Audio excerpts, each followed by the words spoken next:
अग्निपथ और राहुल गांधी के साथ ईडी की लगातार हो रही पूछताछ के विरोध में कांग्रेस पार्टी का आज जंतर मंतर पर सत्याग्रह है। लेकिन एक बार फिर दिल्ली पुलिस और कांग्रेस के कार्यकर्ता और नेताओं के बीच झड़प हो रही है। बात इस बात को लेकर कि 1000 लोगों को आने की इजाजत थी, लेकिन दिल्ली पुलिस ने सबको रोक रखा है। कांग्रेस के वरिष्ठ नेता सांसद मानिकम टैगोर, क्या वजह है? रोज आप लोगों की पुलिस के साथ तालमेल नहीं बैठ पाता है। अब कल भी आपने सत्याग्रह किया, आज आप लोगों को अंदर जाने नहीं दिया जा रहा है। ये तालमेल का बात नहीं है अजय भाई, ये सिर्फ एक गुजरात मॉडल का पॉलिसिंग है और ये कमिश्नर राकेश अस्थाना का डायरेक्शन में, मिस्टर अमित शाह का डायरेक्टली डायरेक्शन में हो रहा है। अपोजिशन पार्टीज का कहीं शांतिपूर्ण तरीके से ये लोग प्रोटेस्ट करने नहीं दे रहे हैं। हम पार्टी ऑफिस में 3 दिन से आप देखा है, पार्टी का ऑफिस का अंदर घुस के एमपीज का मारा है और हम लोग जाके स्पीकर का साहब का बताया और वाइस प्रेसिडेंट साहब का बताया और ये तमाम चीज़ों का ऊपर बताया। उसका बाद भी ये लोग सुधरने के लिए तैयार नहीं है। अभी ये आज 1000 लोगों का लिस्ट मांगा था, 1000 लोगों का लिस्ट दे दिया। अभी देखिएगा, छोड़ नहीं रहे लोगों का। हम सारे सांसद हैं, हम लोगों को बाहर खड़ा करा।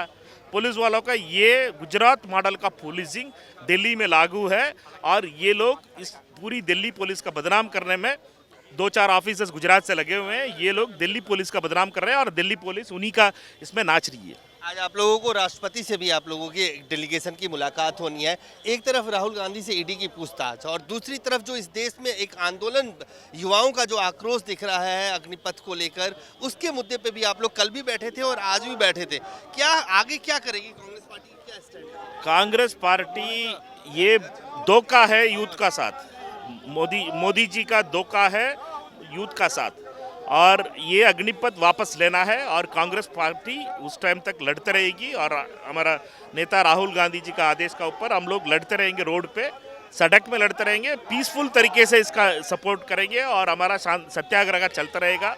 हम लोगों का साथ होंगे और यूथ का ये अग्निपथ वापस होने तक हम लड़ते रहेंगे। सेना की तरफ से, सरकार की तरफ से इसके बेनिफिट्स बताए जा रहे हैं और ये भी कहा जा रहा है कि रोल बैक नहीं होगा, तो इसके बाद तो टकराव की स्थिति है।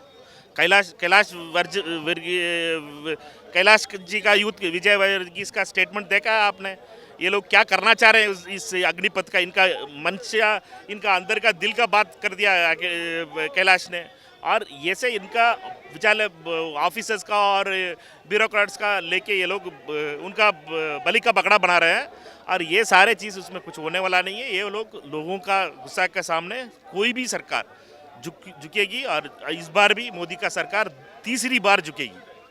तो साफ तौर से आप देखिए, मानिकम टैगोर, कांग्रेस के सांसद, तमाम कांग्रेस के नेता और कार्यकर्ता इस वक्त जंतर मंतर पे जमा हो चुके हैं, लेकिन इनको यहां से आगे जाने की इजाजत नहीं दी जा रही है। और इस बात को लेकर लगातार दिल्ली पुलिस के, पैरामिलिट्री फोर्सेस के जवान बैरिकेड के दूसरी तरफ है। कांग्रेस के कार्यकर्ता और नेता अंदर जाना चाहते हैं, उनको रोका जा रहा है, वो आगे नहीं जा सकते हैं।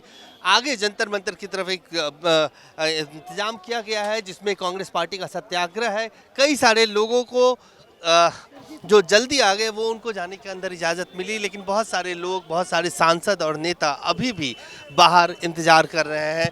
मीडिया को भी यहाँ से आगे जाने की इजाज़त अब नहीं दी जा रही है। पहले कुछ जो लोग पहुँच गए थे उनको इजाज़त मिली थी, लेकिन अब इससे आगे जाने की इजाज़त कांग्रेस के नेता कार्यकर्ताओं को नहीं दी जा रही है और इस बात को लेकर लगातार दिल्ली पुलिस से झड़प हो रही है। जंतर मंतर पर आज कांग्रेस पार्टी का सत्याग्रह चल रहा है। ईडी और जिस तरह से अग्निपथ को लेकर सरकार कर रही है। हमारे साथ कांग्रेस के सांसद गुरजीत सिंह औजला और प्रभारी हरीश चौधरी दोनों जी हैं साथ में। सबसे पहले हरीश जी, क्या कहेंगे जिस तरह से सरकार हठधर्मिता कर रही है कि अग्निपथ वापस नहीं लिया जाएगा? आप लोग ये अग्निपथ के बारे में गलत भ्रांतियाँ सरकार फैला रही है।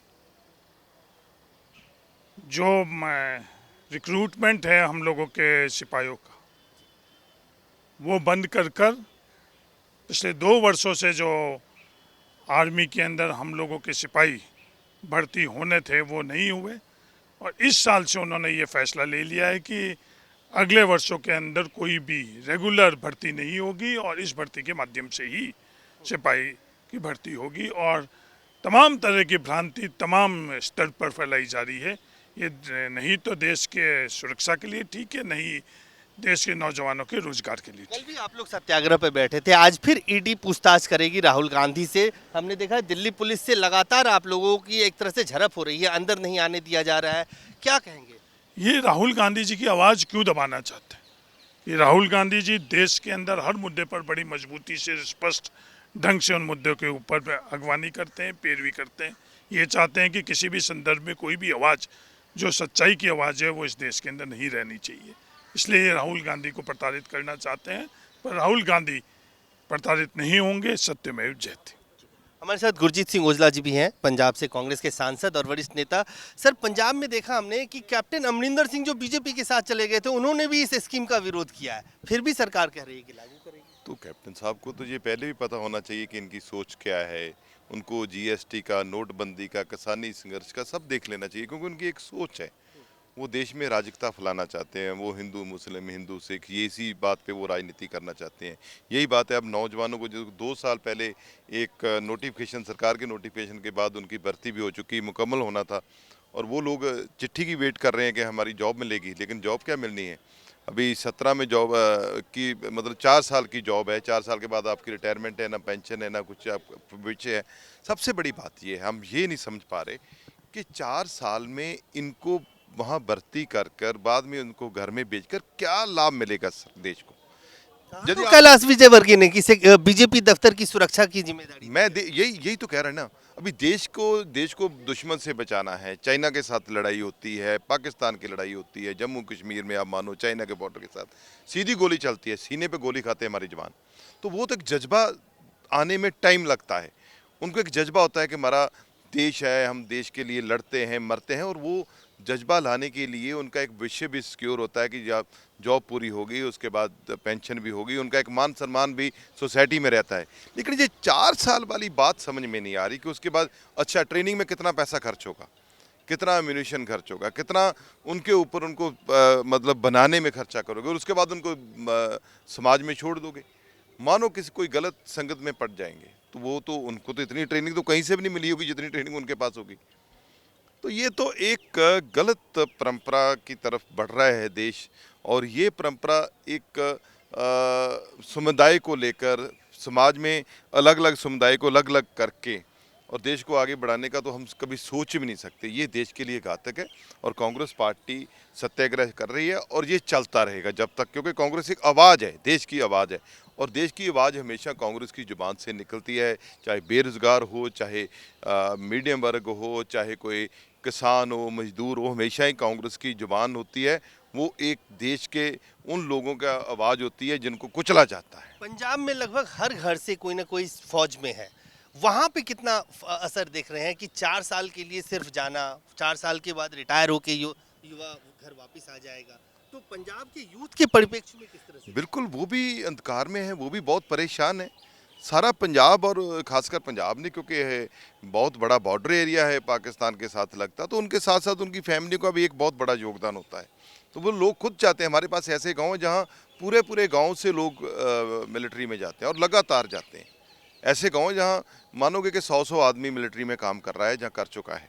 तो वो लोगों का एक लगाव है, बॉर्डर बेल्ट के ऊपर लोग बैठे हुए हैं। अब जब उनको ये पता चला है, वो सब लोग बहुत परेशान हैं, और बहुत परेशानी के होने के बावजूद भी मैं कह रहा हूँ पंजाब फिर भी शांत है। और इधर बिहार, यूपी में देखिए कितना आक्रोश है लोगों में, कितना गुस्सा है लोगों में, क्योंकि ये कोई आसान नहीं है कि आपने ये टेस्ट क्लियर करना है, ये फिज़िकल टेस्ट क्लियर करना है। ये बहुत फिज़िकल टेस्ट खासकर बहुत मुश्किल है, क्योंकि इतने लोग लगे हुए हैं। सबसे बड़ी बात कहना चाहता हूँ, जो किसान संघर्ष हुआ ना, किसानी संघर्ष में सरकार को वापस बैक फुट पे गई है। सरकार को अपना फैसला वापस लेना पड़ा है।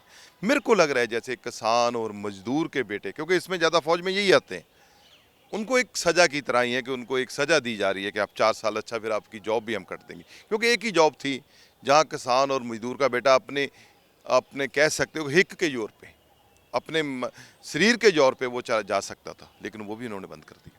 एक आखिरी सवाल हरीश जी, चलते चलते आपसे ये पूछूंगा कि जिस तरह से सेना की तरफ से एक तरह से सर्टिफाइड किया गया, सेना के सर्विस चीफ सामने आते हैं, ये कहते हैं कि नहीं ये स्कीम बहुत अच्छा है, रोल बैक करने की ज़रूरत नहीं है। क्या सेना का आज के दिन में राजनीतिकरण हो रहा है या पॉलिटिसाइज किया जा रहा है?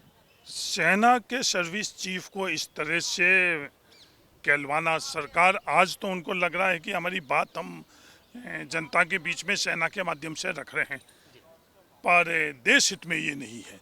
सेना का उपयोग, आज हम लोगों को सेना, एक सशस्त्र सेना की आवश्यकता है, एक मजबूत नेतृत्व की आवश्यकता है। अगर उनको ये सैनिक नहीं मिलेंगे, आज ये बात कर रहे हैं, इजराइल की बात कर रहे हैं, दूसरे देशों की बात कर रहे हैं, वहाँ पर स्वतः ही खुद आगे चलकर कोई भी जवान और सेना में भर्ती नहीं होना चाहता। उन देशों की तुलना हम लोगों के यहाँ कर रहे हो। हम लोगों के देश के अंदर, भारत के अंदर सभी आगे बढ़कर और सेना के मार्फत राष्ट्र के अंदर राष्ट्रीय सुरक्षा, राष्ट्र को आगे बढ़ाने में योगदान करते हैं।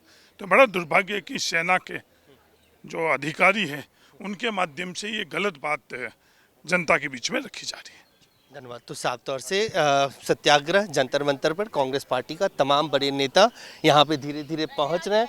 हरीश चौधरी, गुरजीत सिंह ओजला, रणदीप सुरजेवाला, तमाम नेता यहाँ पे पहुँच रहे हैं, जो अपनी तरफ से ये कह रहे हैं कि कहीं ना कहीं सेना का राजनीतिक तौर पर सरकार इस्तेमाल कर रही है। कैमरामैन आकाश के साथ अजय झा, दैनिक सवेरा, दिल्ली। ਬਾਬਾ ਯਾਮੀਨ ਬੰਗਾਲੀ 골ਡ ਮੈਡਲਿਸਟ ਤੁਹਾਡੇ ਸ਼ਹਿਰ 'ਚ ਪਹਿਲੀ ਵਾਰ ਅਦਭੁਤ ਸ਼ਕਤੀ ਚਮਤਕਾਰ ਵੇਖੋ। ਦੇਸ਼ ਵਿਦੇਸ਼ 'ਚ ਬੈਠੇ ਸਾਨੂੰ WhatsApp ਤੇ ਵੀ ਕਾਲ ਕਰ ਸਕਦੇ ਨੇ। ਘਰ ਬੈਠੇ 11 ਮਿੰਟਾਂ 'ਚ 101% ਦੀ ਗਾਰੰਟੀ ਨਾਲ ਸਮਾਧਾਨ। ਵਸ਼ੀਕਰਨ ਅਤੇ ਮੁਠਕਰਨੀ ਦੇ ਮਾਹਿਰ ਸਭ ਤੋਂ ਪਹਿਲਾਂ ਕੰਮ ਕਰਨ ਦਾ ਵਾਅਦਾ।